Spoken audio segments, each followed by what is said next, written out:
साथियों, मैं doctor NC Pawar, CL Pawar hospital Jaipur. आज हम बात करेंगे कफ एंड कोल्ड। जैसे जैसे गर्मी का मौसम आ रहा है, वैसे वैसे खांसी और जुकाम और एलर्जी की समस्याएं बढ़ती जा रही है।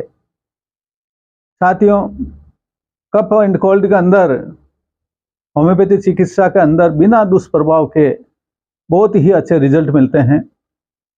अगर खांसी जुकाम लगातार हो रही हो और साथ के अंदर अगर आपने बहुत सारी अंग्रेजी दवाइयों का सेवन किया और खांसी नहीं जा रही है, तो होम्योपैथी की मेडिसिन हिपरसल 30 और काली बाइक्रोमिकम 30 साथ में जस्टिशिया मदर टिंचर 10-10 बूंद की मात्रा में दिन में 3 बार लें, तो खांसी जुकाम एलर्जी इन सब के अंदर बहुत ही अच्छा फायदा होता है। साथियों, नीचे लिखे मोबाइल नंबर पे हमारे से ऑनलाइन ऑफलाइन संपर्क कर सकते हैं। धन्यवाद।